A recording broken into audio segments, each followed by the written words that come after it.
नमस्कार साथियों, स्वागत है आप सभी का हमारे YouTube चैनल एमर्स क्लासेस में। और आज की इस वीडियो में हम डिस्कस करेंगे मौर्य काल से रिलेटेड इंपॉर्टेंट क्वेश्चंस को। इससे पिछली वीडियो में हम डिस्कस कर चुके हैं बौद्ध धर्म से रिलेटेड इंपॉर्टेंट क्वेश्चंस को। आज की वीडियो का पहला क्वेश्चन है, चाणक्य का अन्य नाम क्या था? ऑप्शन ए है भट्ट स्वामी, ऑप्शन बी है विष्णुगुप्त, ऑप्शन सी है राजशेखर, ऑप्शन डी है विशाख दत्त। तो इस क्वेश्चन का ऑप्शन बी सही है। चाणक्य का अन्य नाम विष्णुगुप्त था तथा चाणक्य चंद्रगुप्त मौर्य का गुरु एवं प्रधानमंत्री था। चाणक्य का एक और अन्य नाम है कौटिल्य। क्वेश्चन नंबर 2 है, निम्नलिखित में से किसकी तुलना मैकियावेली के प्रिंस से की जाती है? ऑप्शन ए है कालिदास का मालविका अग्निमित्र, ऑप्शन बी है कौटिल्य का अर्थशास्त्र, ऑप्शन सी है वात्स्यायन का कामसूत्र, ऑप्शन डी है तिरुवल्लुवर का तिरुकुरल। तो इस क्वेश्चन का ऑप्शन बी सही है। चाणक्य या कौटिल्य के अर्थशास्त्र की तुलना मैकियावेली के प्रिंस से की जाती है। अर्थशास्त्र चाणक्य द्वारा रचित एक संस्कृत ग्रंथ है। इसमें राजव्यवस्था, कृषि, न्याय एवं राजनीति आदि के विभिन्न पहलुओं पर विचार किया गया है। क्वेश्चन नंबर 3 है, वह शासक कौन था जिसने राज सिंहासन पर बैठने के लिए अपने बड़े भाई सुसीम की हत्या की थी? ऑप्शन ए है अशोक, ऑप्शन बी है अजातशत्रु, ऑप्शन सी है कनिष्क, ऑप्शन डी है सिमुक। तो इस क्वेश्चन का ऑप्शन ए सही है। अशोक ने राज सिंहासन पर बैठने के लिए अपने बड़े भाई की हत्या की थी। क्वेश्चन नंबर 4 है, निम्नलिखित में सम्राट अशोक की वह पत्नी कौन थी जिसने उसको प्रभावित किया था? ऑप्शन ए है चंडालिका, ऑप्शन बी है चारुलता, ऑप्शन सी है गौतमी, ऑप्शन डी है कारुवाकी। तो इस क्वेश्चन का ऑप्शन डी सही है। सम्राट अशोक की दूसरी पत्नी कारुवाकी ने उनको बहुत ज्यादा प्रभावित किया था तथा कारुवाकी का उल्लेख सम्राट अशोक के लघु शिलालेखों में भी किया गया है। क्वेश्चन नंबर 5 है, अशोक ने अपने सभी अभिलेखों में एकरूपता से किस प्राकृत का प्रयोग किया है? ऑप्शन ए है अर्धमागधी, ऑप्शन बी है शौरसेनी, ऑप्शन सी है मागधी, ऑप्शन डी है अंगिका। इस क्वेश्चन का ऑप्शन सी सही है। अशोक के सभी अभिलेखों में मागधी भाषा का प्रयोग किया गया है। मागधी उस प्राकृत का नाम है जो प्राचीन काल में मगध प्रदेश में प्रचलित थी। क्वेश्चन नंबर 6 है, बिंदुसार ने विद्रोहियों को कुचलने के लिए अशोक को कहाँ भेजा था? ऑप्शन ए है स्वर्णगिरी, ऑप्शन बी है तक्षशिला, ऑप्शन सी है उज्जैन, ऑप्शन डी है वैशाली। तो इस क्वेश्चन का ऑप्शन बी सही है। बिंदुसार ने अशोक को विद्रोहियों को कुचलने के लिए तक्षशिला भेजा था। तक्षशिला का राज्यपाल अशोक का बड़ा भाई सुसीम था, जो कि विद्रोह को दबाने में नाकाम था। इसलिए बिंदुसार ने सुसीम के कहने पर राजकुमार अशोक को विद्रोह के दमन के लिए तक्षशिला भेजा था। क्वेश्चन नंबर 7 है, निम्नलिखित में से वह व्यक्ति कौन था जिसका नाम प्रियदर्शी भी था? ऑप्शन ए है अशोक, ऑप्शन बी है चंद्रगुप्त, ऑप्शन सी है गौतम बुद्ध, ऑप्शन डी है भगवान महावीर। तो इस क्वेश्चन का ऑप्शन ए सही है। सम्राट अशोक का नाम प्रियदर्शी भी था। सम्राट अशोक का पूरा नाम देवानाम प्रिय अशोक मौर्य था। क्वेश्चन नंबर 8 है, निम्नलिखित में से प्राचीनतम राजवंश कौन था? ऑप्शन ए है मौर्य, ऑप्शन बी है गुप्त, ऑप्शन सी है कुषाण, ऑप्शन डी है कण्व। तो इस क्वेश्चन का ऑप्शन ए सही है। उपयुक्त चारों में से प्राचीनतम राजवंश मौर्य वंश था, जिसकी स्थापना चंद्रगुप्त मौर्य ने की थी। क्वेश्चन नंबर 9 है, कौटिल्य किसका प्रधानमंत्री था? ऑप्शन ए है चंद्रगुप्त विक्रमादित्य, ऑप्शन बी है चंद्रगुप्त मौर्य, ऑप्शन सी है अशोक, ऑप्शन डी है अजातशत्रु। तो इस क्वेश्चन का ऑप्शन बी सही है। कौटिल्य या चाणक्य चंद्रगुप्त मौर्य का प्रधानमंत्री एवं गुरु था। क्वेश्चन नंबर 10 है, कलिंग विजय के उपरांत अशोक महान ने निम्नलिखित में से किस धर्म को स्वीकार कर लिया था? ऑप्शन ए है यहूदी, ऑप्शन बी है जैन, ऑप्शन सी है बौद्ध, ऑप्शन डी है सिख। तो इस क्वेश्चन का ऑप्शन सी सही है। कलिंग विजय के बाद सम्राट अशोक ने बौद्ध धर्म को स्वीकार कर लिया था। अशोक के 13वें शिलालेख के अनुसार अशोक ने अपने राज्याभिषेक के 8 वर्ष बाद कलिंग युद्ध लड़ा था तथा यह कलिंग विजय सम्राट अशोक की अंतिम विजय थी। क्वेश्चन नंबर 11 है, चंद्रगुप्त के शासन विस्तार में किसने मुख्य रूप से मदद की थी? ऑप्शन ए है शुद्धोधन, ऑप्शन बी है देवगुप्त, ऑप्शन सी है चाणक्य, ऑप्शन डी है धनानंद। तो इस क्वेश्चन का ऑप्शन सी सही है। चाणक्य ने चंद्रगुप्त के शासन विस्तार में मदद की थी। क्वेश्चन नंबर 12 है, सांची किस कला व मूर्ति कला का निरूपण करता है? ऑप्शन ए है जैन, ऑप्शन बी है बौद्ध, ऑप्शन सी है मुस्लिम, ऑप्शन डी है ईसाई। तो इस क्वेश्चन का ऑप्शन बी सही है। सांची बौद्ध कला व मूर्ति कला का निरूपण करता है। सांची भारत के मध्य प्रदेश के रायसेन जिले में स्थित है। क्वेश्चन नंबर 13 है, प्राचीन भारत का वह प्रसिद्ध शासक जिसने अपने जीवन के अंतिम दिनों में जैन धर्म को अपनाया था? ऑप्शन ए है चंद्रगुप्त मौर्य, ऑप्शन बी है अशोक, ऑप्शन सी है समुद्रगुप्त, ऑप्शन डी है बिंदुसार। इस क्वेश्चन का ऑप्शन ए सही है। चंद्रगुप्त मौर्य ने अपने जीवन के अंतिम दिनों में जैन धर्म को स्वीकार किया था। चंद्रगुप्त मौर्य भद्रभाव के साथ श्रवण बेलगोला चले गए थे जहां उन्होंने अपने शरीर का त्याग किया था। क्वेश्चन नंबर 14 है, मौर्य वंश की स्थापना किसने की थी? ऑप्शन ए है बिंदुसार, ऑप्शन बी है चंद्रगुप्त मौर्य, ऑप्शन सी है अशोक, ऑप्शन डी है बिंबिसार। तो इस क्वेश्चन का ऑप्शन बी सही है। मौर्य वंश की स्थापना चंद्रगुप्त मौर्य ने की थी। क्वेश्चन नंबर 15 है, मौर्य साम्राज्य में प्रचलित मुद्रा का नाम क्या था? ऑप्शन ए है पर्ण, ऑप्शन बी है तोल, ऑप्शन सी है काकड़ी, ऑप्शन डी है दिनार। तो इस क्वेश्चन का ऑप्शन ए सही है। मौर्य साम्राज्य में प्रचलित मुद्रा पर्ण थी। पर्ण एक चांदी का सिक्का होता था तथा इसका भार 3/4 तोले के बराबर होता था। क्वेश्चन नंबर 16 है, निम्नलिखित में से कौन मौर्य वंश का शासक नहीं है? ऑप्शन ए है अजातशत्रु, ऑप्शन बी है चंद्रगुप्त मौर्य, ऑप्शन सी है अशोक, ऑप्शन डी है बिंदुसार। तो इस क्वेश्चन का ऑप्शन ए सही है। अजातशत्रु मौर्य वंश का शासक नहीं था। अजातशत्रु हर्यक वंश के शासक बिंबिसार का पुत्र था। क्वेश्चन नंबर 17 है, निम्नलिखित में से अशोक का उत्तराधिकारी कौन था? ऑप्शन ए है कुणाल, ऑप्शन बी है बिंदुसार, ऑप्शन सी है राहुल, ऑप्शन डी है इनमें से कोई नहीं। तो इस क्वेश्चन का ऑप्शन ए सही है। सम्राट अशोक का उत्तराधिकारी कुणाल था। क्वेश्चन नंबर 18 है, मुद्रा राक्षस का लेखक निम्न में से कौन है? ऑप्शन ए है अश्वघोष, ऑप्शन बी है विशाखदत्त, ऑप्शन सी है कालिदास, ऑप्शन डी है भास। तो इस क्वेश्चन का ऑप्शन बी सही है। मुद्रा राक्षस की रचना विशाखदत्त ने की है। मुद्रा राक्षस संस्कृत का एक ऐतिहासिक नाटक है जिसकी रचना 4वीं शताब्दी ईसा पूर्व में हुई थी। इसमें चंद्रगुप्त मौर्य की राजनीतिक सफलताओं का वर्णन किया गया है। क्वेश्चन नंबर 19 है, विशाखदत्त के प्राचीन भारतीय ग्रंथ मुद्रा राक्षस की विषय वस्तु है? ऑप्शन ए है प्राचीन भारतीय जनश्रुति के देवताओं और राक्षसों के बीच के संघर्ष के बारे में, ऑप्शन बी है एक आर्य राजकुमार और कबीलाई महिला की प्रेम कथा के बारे में, ऑप्शन सी है 2 आर्य कबीलों के बीच सत्ता के संघर्ष की कथा के बारे में, ऑप्शन डी है चंद्रगुप्त मौर्य के समय में राज दरबार की दुर्विसंधियों के बारे में। तो इस क्वेश्चन का ऑप्शन डी सही है। मुद्रा राक्षस में चंद्रगुप्त मौर्य के समय में राज दरबार की दुर्विसंधियों के बारे में बताया गया है। क्वेश्चन नंबर 20 है, मालवा, गुजरात एवं महाराष्ट्र किस शासक ने पहली बार जीते?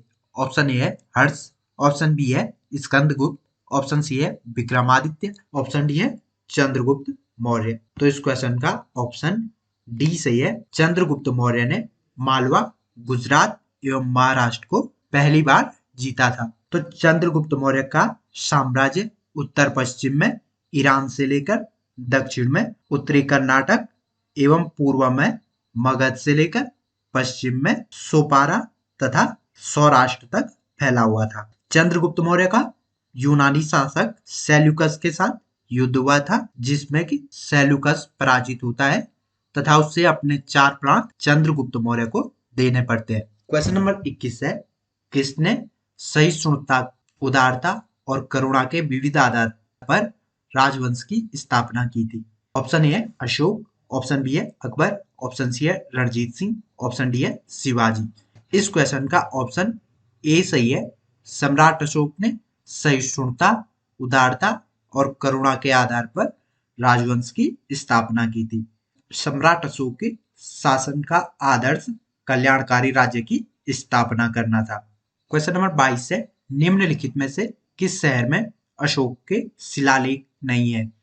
ऑप्शन ए है गिरनार, ऑप्शन बी है गांधार, ऑप्शन सी है पाटलिपुत्र, ऑप्शन डी है टोपरा। तो इस क्वेश्चन का ऑप्शन सी सही है। पाटलिपुत्र में सम्राट अशोक का कोई भी शिलालेख नहीं मिला है। क्वेश्चन नंबर 23 है, अर्थशास्त्र का लेखक समकालीन था? ऑप्शन ए है अशोक का, ऑप्शन बी है चंद्रगुप्त का, ऑप्शन सी है चंद्रगुप्त विक्रमादित्य का, ऑप्शन डी है समुद्रगुप्त का। तो इस क्वेश्चन का ऑप्शन बी सही है। अर्थशास्त्र का लेखक कौटिल्य चंद्रगुप्त मौर्य के समकालीन था। क्वेश्चन नंबर 24 है, नंद वंश के पश्चात मगध पर किस वंश ने शासन किया? ऑप्शन ए है मौर्य, ऑप्शन बी है शुंग, ऑप्शन सी है गुप्त, ऑप्शन डी है कुषाण। तो इस क्वेश्चन का ऑप्शन ए सही है। नंद वंश के पश्चात मगध पर मौर्य वंश ने शासन किया था। अंतिम नंद शासक धनानंद की हत्या कर चंद्रगुप्त मौर्य ने मगध में मौर्य वंश की स्थापना की थी। क्वेश्चन नंबर 25 है, मौर्य काल में शिक्षा का सर्वाधिक प्रसिद्ध केंद्र था? ऑप्शन ए है वैशाली, ऑप्शन बी है नालंदा, ऑप्शन सी है तक्षशिला, ऑप्शन डी है उज्जैन। तो इस क्वेश्चन का ऑप्शन सी सही है। मौर्य काल में शिक्षा का सर्वाधिक प्रमुख केंद्र तक्षशिला था। वर्तमान में तक्षशिला पाकिस्तान में पड़ता है तथा चाणक्य तक्षशिला के ही आचार्य थे। क्वेश्चन नंबर 26 है, मेगास्थनीज की पुस्तक का नाम क्या है? ऑप्शन ए है अर्थशास्त्र, ऑप्शन बी है ऋग्वेद, ऑप्शन सी है पुराण, ऑप्शन डी है इंडिका। तो इस क्वेश्चन का ऑप्शन डी सही है। मेगास्थनीज की पुस्तक का नाम इंडिका है। मेगास्थनीज एक यूनानी लेखक था। क्वेश्चन नंबर 27 है, वह स्रोत जिसमें पाटलिपुत्र के प्रशासन का वर्णन उपलब्ध है? Option A Divyavadana, option B है अर्थशास्त्र, ऑप्शन सी है इंडिका, ऑप्शन डी है अशोक के शिलालेख। तो इस क्वेश्चन का ऑप्शन सी सही है। मेगास्थनीज की पुस्तक इंडिका में पाटलिपुत्र के प्रशासन का विशिष्ट रूप से वर्णन किया गया है, जिसके अनुसार पाटलिपुत्र के प्रशासन का दायित्व एक 30 सदस्यीय समिति पर था, जो कि 5-5 सदस्यों की 6 समितियों में विभाजित थी तथा मेगास्थनीज ने पाटलिपुत्र को पॉलीव्रोथा कहा था। क्वेश्चन नंबर 28 है, अशोक के शिलालेखों में प्रयुक्त भाषा है? ऑप्शन ए है संस्कृत, ऑप्शन बी है प्राकृत, ऑप्शन सी है पाली, ऑप्शन डी है हिंदी। तो इस क्वेश्चन का ऑप्शन बी सही है। अशोक के शिलालेखों में प्राकृत भाषा का प्रयोग किया गया है तथा इसकी लिपि ब्राह्मी एवं खरोष्टी है। अशोक के ज्यादातर शिलालेखों में मगधी भाषा का प्रयोग किया गया है तथा वह ब्राह्मी लिपि में लिखे गए हैं। क्वेश्चन नंबर 29 है, निम्नलिखित में किस मौर्य राजा ने दक्कन की विजय प्राप्त की थी? ऑप्शन ए है अशोक, ऑप्शन बी है चंद्रगुप्त, ऑप्शन सी है बिंदुसार, ऑप्शन डी है कुणाल। तो इस क्वेश्चन का ऑप्शन बी सही है। चंद्रगुप्त मौर्य ने सर्वप्रथम दक्कन की विजय की थी। यूनानी लेखक जस्टिन ने चंद्रगुप्त मौर्य के बारे में लिखा है कि चंद्रगुप्त मौर्य ने अपनी 6 लाख सेना के साथ समस्त भारत को रौंद दिया था। क्वेश्चन नंबर 30 है, मेगास्थनीज ने भारतीय समाज को कितनी श्रेणियों में विभाजित किया था? ऑप्शन ए है 4, ऑप्शन बी है 5, ऑप्शन सी है 7, ऑप्शन डी है 8। तो इस क्वेश्चन का ऑप्शन सी सही है। मेगास्थनीज ने भारतीय समाज को 7 वर्गों या श्रेणियों में विभाजित किया था। इनमें पहला था दार्शनिक, दूसरा था किसान, तीसरा था अहीर, चौथा था कारीगर या शिल्पी, पांचवा था सैनिक, छठा था निरीक्षक, सातवां था सभासद तथा अन्य शासक वर्ग। क्वेश्चन नंबर 31 है, कौटिल्य के अर्थशास्त्र में किस पहलू पर प्रकाश डाला गया है? ऑप्शन ए है आर्थिक जीवन, ऑप्शन बी है राजनीतिक नीतियों पर, ऑप्शन सी है धार्मिक जीवन पर, ऑप्शन डी है सामाजिक जीवन पर। तो इस क्वेश्चन का ऑप्शन बी सही है। कौटिल्य के अर्थशास्त्र में राजनीतिक नीतियों पर प्रकाश डाला गया है। क्वेश्चन नंबर 32 है, निम्न में से कौन सा क्षेत्र अशोक के साम्राज्य में शामिल नहीं था? ऑप्शन ए है अफगानिस्तान, ऑप्शन बी है बिहार, ऑप्शन सी है श्रीलंका, ऑप्शन डी है कलिंग। तो इस क्वेश्चन का ऑप्शन सी सही है। श्रीलंका प्रत्यक्ष रूप से सम्राट अशोक के साम्राज्य में शामिल नहीं था। सम्राट अशोक ने श्रीलंका में बौद्ध धर्म के प्रचार हेतु अपनी बेटी संघमित्रा तथा बेटे महेंद्र को भेजा था। क्वेश्चन नंबर 33 है, पाटलिपुत्र को किस शासक ने अपनी राजधानी बनाया? ऑप्शन ए है चंद्रगुप्त मौर्य, ऑप्शन बी है अशोक महान, ऑप्शन सी है चंद्रगुप्त विक्रमादित्य, ऑप्शन डी है कनिष्क। तो इस क्वेश्चन का ऑप्शन ए सही है। पाटलिपुत्र को सर्वप्रथम चंद्रगुप्त मौर्य ने अपनी राजधानी बनाया था। क्वेश्चन नंबर 34 है, पाटलिपुत्र में स्थित चंद्रगुप्त मौर्य का महल मुख्यतः बना था। ऑप्शन ए है ईंटों का, ऑप्शन बी है पत्थर का, ऑप्शन सी है लकड़ी का, ऑप्शन डी है मिट्टी का। तो इस क्वेश्चन का ऑप्शन सी सही है। मेगास्थनीज के अनुसार चंद्रगुप्त मौर्य का महल लकड़ी का बना हुआ था तथा उसके चारों ओर खाई थी। क्वेश्चन नंबर 35 है, बराबर की गुफाओं का उपयोग किसने आश्रय गृह के रूप में किया था? ऑप्शन ए है आजीविकों ने, ऑप्शन बी है थारुओं ने, ऑप्शन सी है जैनों ने, ऑप्शन डी है तांत्रिकों ने। तो इस क्वेश्चन का ऑप्शन ए सही है।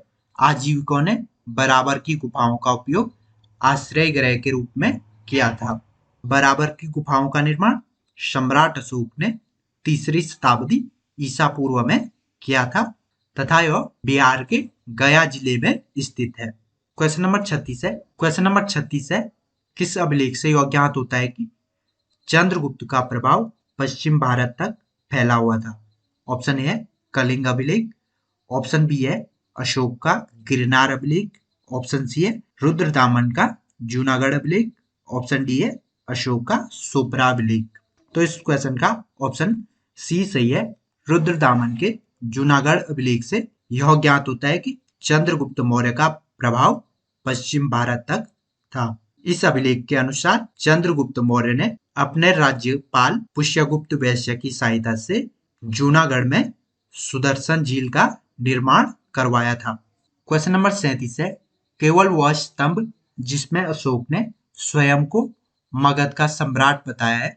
ऑप्शन ए है मास्की का लघु स्तंभ लेख, ऑप्शन बी है रुमनदेही स्तंभ लेख, ऑप्शन सी है रानी का स्तंभ लेख, ऑप्शन डी है भाबरू स्तंभ लेख। तो इस क्वेश्चन का ऑप्शन डी सही है। भाबरू स्तंभ लेख में अशोक ने स्वयं को मगध का सम्राट बताया है। क्वेश्चन नंबर 38 है, प्रथम भारतीय साम्राज्य स्थापित किया था? ऑप्शन ए है कनिष्क द्वारा, ऑप्शन बी है हर्ष द्वारा, ऑप्शन सी है चंद्रगुप्त मौर्य के द्वारा, ऑप्शन डी है समुद्रगुप्त द्वारा। तो इस क्वेश्चन का ऑप्शन सी सही है। प्रथम भारतीय साम्राज्य की स्थापना चंद्रगुप्त मौर्य ने की थी। क्वेश्चन नंबर 39 है, उत्तराखंड में अशोक का शिलालेख स्थित है? ऑप्शन ए है देवप्रयाग में, ऑप्शन बी है कालसी में, ऑप्शन सी है केदारनाथ में, ऑप्शन डी है ऋषिकेश में। तो इस क्वेश्चन का ऑप्शन बी सही है। उत्तराखंड में अशोक का शिलालेख कालसी से प्राप्त हुआ है। इस शिलालेख में प्राकृत भाषा और ब्राह्मी लिपि का प्रयोग किया गया है। क्वेश्चन नंबर 40 है, सांची का स्तूप किसने बनवाया?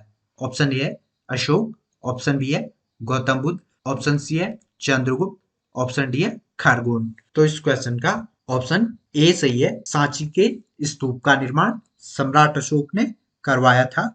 क्वेश्चन नंबर 41 है, अशोक के शिलालेखों को पढ़ने वाला प्रथम अंग्रेज कौन था? Option A John Tower, option B है हैरी स्मिथ, ऑप्शन सी है चार्ल्स मेडकॉक, ऑप्शन डी है जेम्स प्रिंसेप। तो इस क्वेश्चन का ऑप्शन डी सही है। अशोक के शिलालेखों को पढ़ने वाला प्रथम व्यक्ति जेम्स प्रिंसेप था।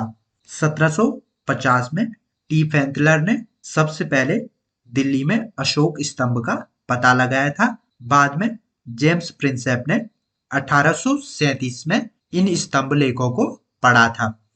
क्वेश्चन नंबर 42 है, कलिंग विजय तथा क्षत्रियों का वर्णन अशोक के शिलालेख में है। ऑप्शन ए है प्रथम शिलालेख, ऑप्शन बी है द्वितीय शिलालेख, ऑप्शन सी है 12वां शिलालेख, ऑप्शन डी है 13वां शिलालेख। तो इस क्वेश्चन का ऑप्शन डी सही है। कलिंग विजय तथा क्षत्रियों का वर्णन सम्राट अशोक के 13वें शिलालेख में किया गया है।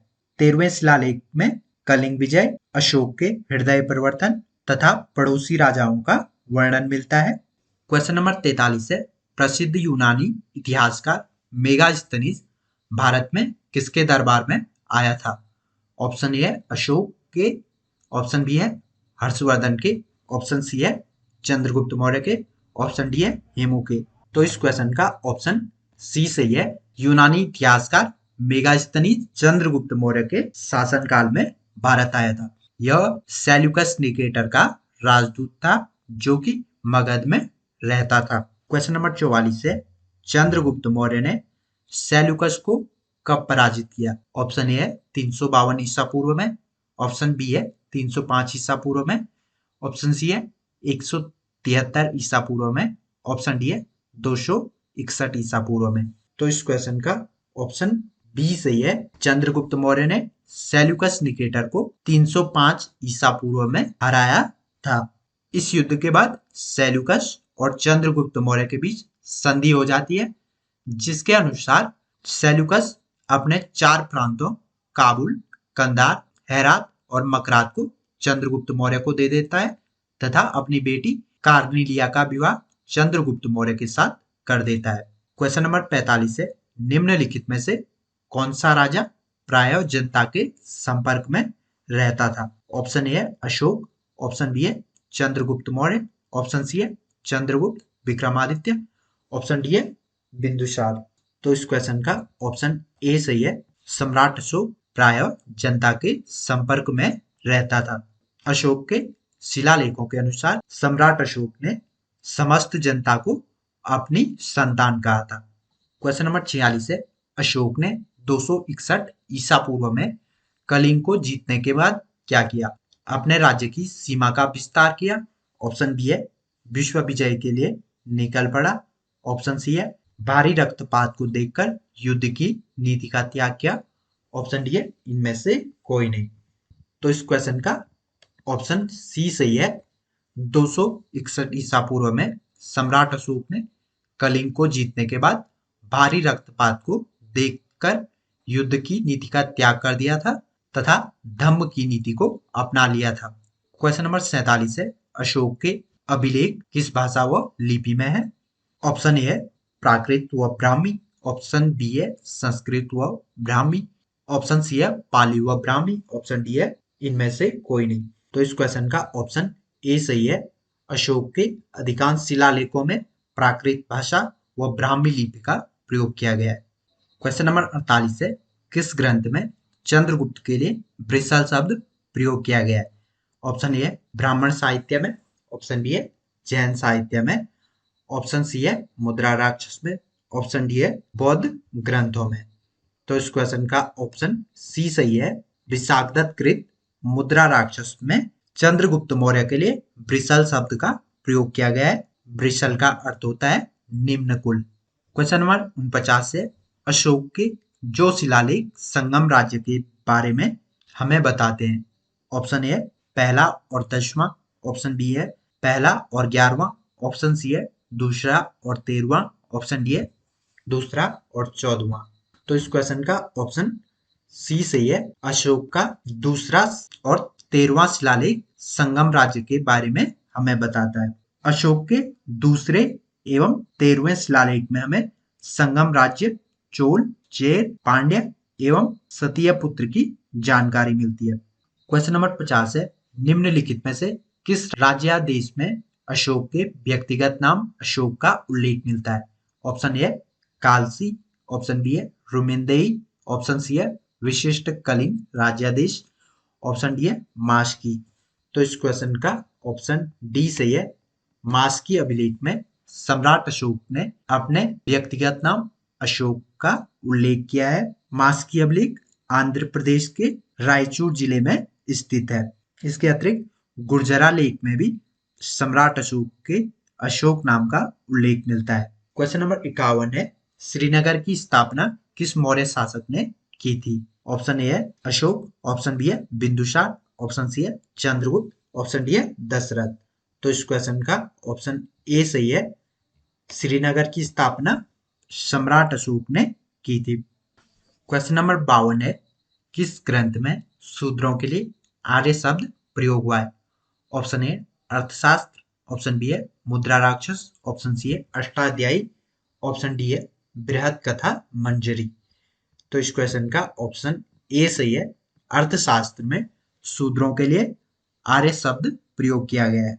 क्वेश्चन नंबर 53 है, अशोक ने अपने राज्याभिषेक के चौथे वर्ष में निग्रोध के प्रभाव से प्रभावित होकर किससे बौद्ध धर्म की दीक्षा ली थी?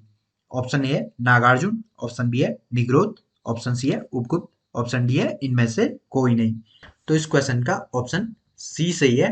सम्राट अशोक ने बौद्ध भिक्षु उपगुप्त से बौद्ध धर्म की दीक्षा प्राप्त की थी।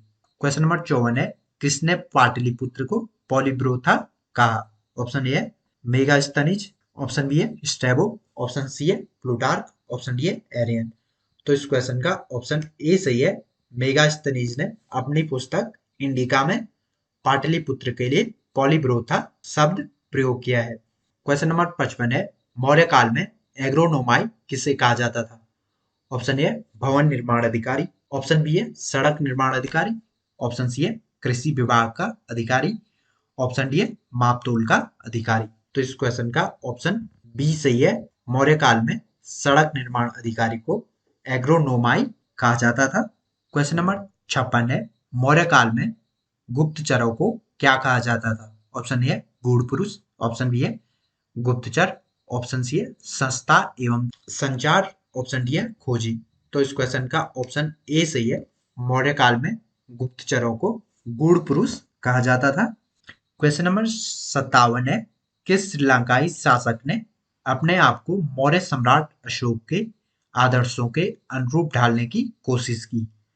ऑप्शन ए है महाबली, ऑप्शन बी है वीर सिंह, ऑप्शन सी है तिस्स, ऑप्शन डी है राणा सिंह। तो इस क्वेश्चन का ऑप्शन सी सही है।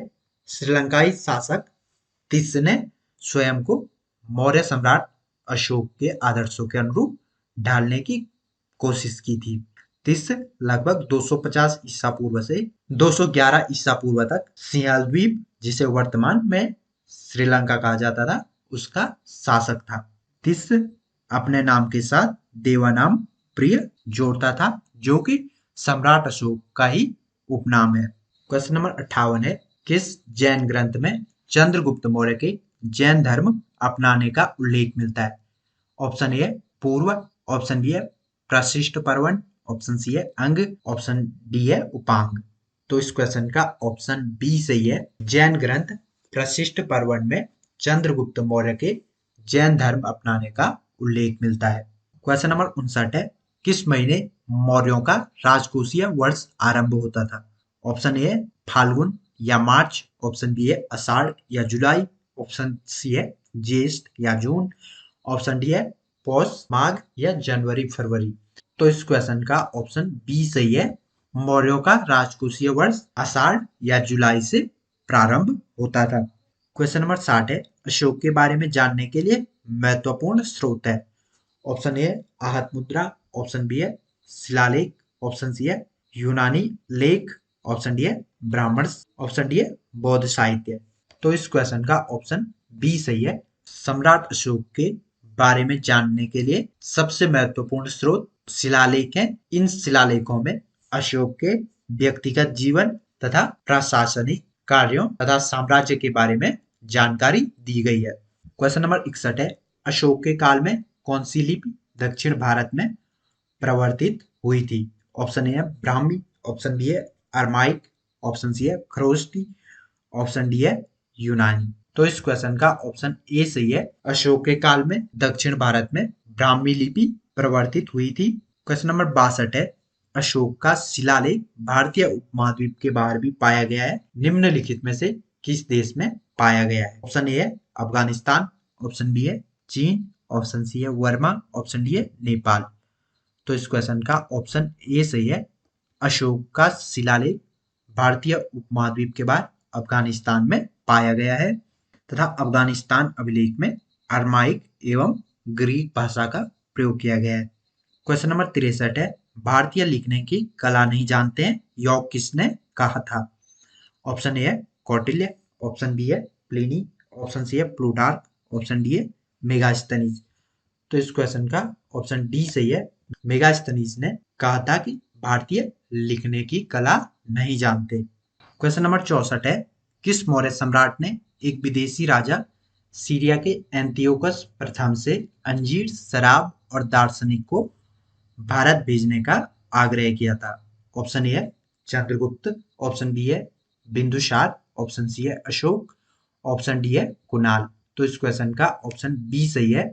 मौर्य शासक बिंदुसार ने एंटियोकस प्रथम से अंजीर, शराब और दार्शनिक को भारत भेजने का आग्रह किया था, जिसमें से उनकी दो मांगों अंजीर तथा शराब की मांग को पूरा किया गया था, जबकि तीसरी मांग को यह कहते हुए खारिज किया गया कि हमारे यहाँ दार्शनिकों का आदान प्रदान नहीं होता। क्वेश्चन नंबर 65 है, बिंदुसार की मृत्यु के समय अशोक किस प्रांत का गवर्नर था? Option A Ujjain, option B है तक्षशिला, ऑप्शन सी है सुवर्णगिरी, ऑप्शन डी है तोसली। तो इस क्वेश्चन का ऑप्शन ए सही है। बिंदुसार की मृत्यु के समय अशोक उज्जैन का राज्यपाल या गवर्नर था। क्वेश्चन नंबर 66 है, किस शिलालेख में अशोक ने घोषणा की है कि सभी मनुष्य मेरे बच्चे हैं? ऑप्शन ए है पृथक कलिंग शिलालेख, ऑप्शन बी है दूसरा बृहद शिलालेख, ऑप्शन सी है पांचवा बृहद शिलालेख, ऑप्शन डी है बराबर गुहालेख। इस क्वेश्चन का ऑप्शन सी सही है। सम्राट अशोक के पांचवें बृहद शिलालेख में उन्होंने समस्त प्रजा को अपनी संतान बताया था। क्वेश्चन नंबर 67 है, कौन सी घोषणा युद्ध और हिंसा के प्रति अशोक के आंतरिक दुख को स्पष्ट करता है? ऑप्शन ए है गिरनार गिरनार शिलालेख, ऑप्शन बी है मनसेरा शिलालेख, ऑप्शन सी है पांचवा बृहद शिलालेख, ऑप्शन डी है कलिंग का पृथक शिलालेख। तो इस क्वेश्चन का ऑप्शन डी सही है। कलिंग का पृथक शिलालेख अशोक के युद्ध और हिंसा के प्रति आंतरिक दुख को स्पष्ट करता है। 13वें शिलालेख में अशोक के हृदय परिवर्तन का वर्णन किया गया है। क्वेश्चन नंबर 68 है, निम्नलिखित में से कौन अवरोही क्रम में जिला स्तर के अधिकारियों का नाम बताता है? ऑप्शन ए है प्रादेशिक राजुक युक्तक, ऑप्शन बी है राजुक युक्तक प्रादेशिक, ऑप्शन सी है प्रादेशिक युक्तक राजुक, ऑप्शन डी है युक्तक प्रादेशिक राजुक। तो इस क्वेश्चन का ऑप्शन ए सही है, प्रादेशिक राजुक युक्तक। यह जिला स्तर के अधिकारियों के नाम है। प्रादेशिक जिला अधिकारी होता था, राजुक भूमि की पैमाइश करने वाला अधिकारी एवं न्यायिक अधिकारी तथा युक्तक जिले का अधिकारी।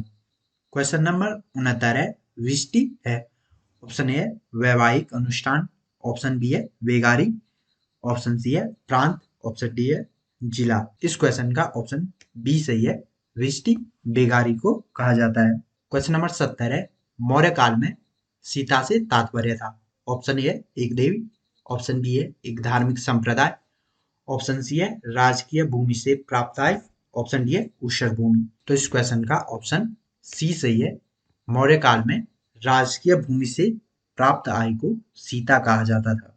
क्वेश्चन नंबर 71 है, निम्नलिखित में से मौर्य कला का सबसे अच्छा नमूना कौन है? ऑप्शन ए स्तंभ, ऑप्शन बी है स्तूप, ऑप्शन सी है गुफा निर्माण, ऑप्शन डी है मंदिर निर्माण। तो इस क्वेश्चन का ऑप्शन ए सही है, स्तंभ मौर्य कला के सबसे अच्छे नमूने हैं। क्वेश्चन नंबर 72 है, कहाँ से प्राप्त? अभिलेखों में मौर्य काल में अकाल, सूखा जैसे दैवीय प्रकोप के समय राज्य द्वारा राहत कार्य किए जाने का विवरण मिलता है। ऑप्शन ए है महास्थान और सैगोरा, ऑप्शन बी है माशकी, ऑप्शन सी है महास्थान व कालसी, ऑप्शन डी है भाबरू व सारनाथ। तो इस क्वेश्चन का ऑप्शन ए सही है, महास्थान और सैगोरा अभिलेख से अकाल के समय राज्य द्वारा राहत कार्य किए जाने का वर्णन मिलता है। माहिस्तान बांग्लादेश में है, जबकि सैगोरा अभिलेख उत्तर प्रदेश से प्राप्त हुआ है। क्वेश्चन नंबर 73 है, अशोक ने श्रीलंका में बौद्ध धर्म के प्रचार हेतु किसे भेजा?